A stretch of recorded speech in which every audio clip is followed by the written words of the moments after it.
Yun. 24 hours lang ang visa ng orasyon. Pagdating ng alas 12 ng hating gabi, 12:01, mawawala na yung visa ng orasyon. Yan ang katanungan. Bigyan natin kasagutan at mga idea. Tara, let's go.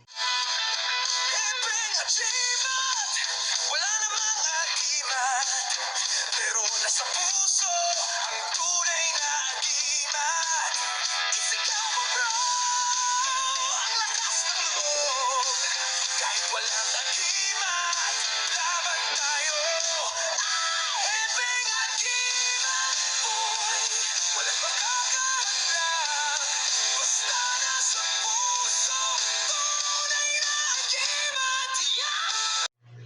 Yan, mapagpalang araw sa inyo. God bless at more blessing po. Merong katanungan ng ating kagimat na 24 hours lamang yung visa ng kakayahan, yung orasyon. O yung sa comment kasi niya, 24 hours nga ba o ano. Yun, kalkula ko yun yung orasyon. Ito po yung tanong niya.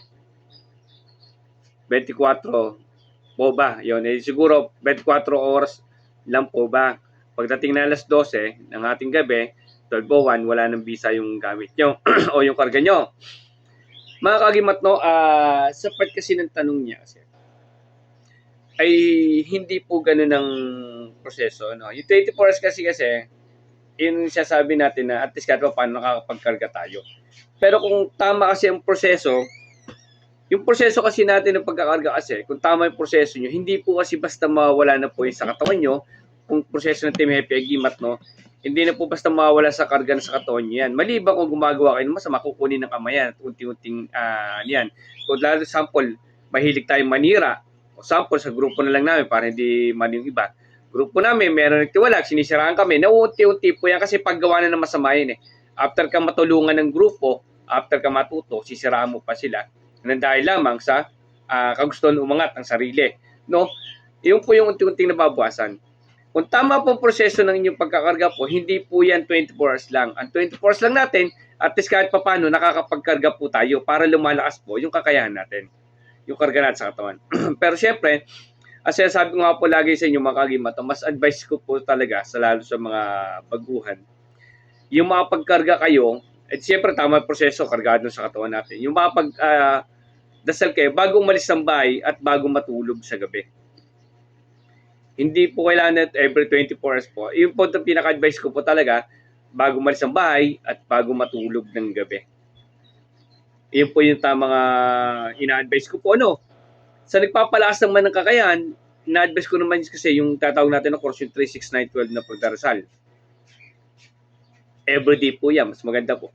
Kung di naman kaya ng 36912, kung ano lang po kakayanin yung oras na. Pero sa iba naman, kung live trabaho kayo, ay pwede naman po kahit hindi 36912, at least kahit pa paano nakapagkarga tayo araw-araw. Yung pag-alis lang ng bahay, makapagkarga tayo. Kung 10 ang poder nyo, kahit 2 man lang, makapagkarga kayo.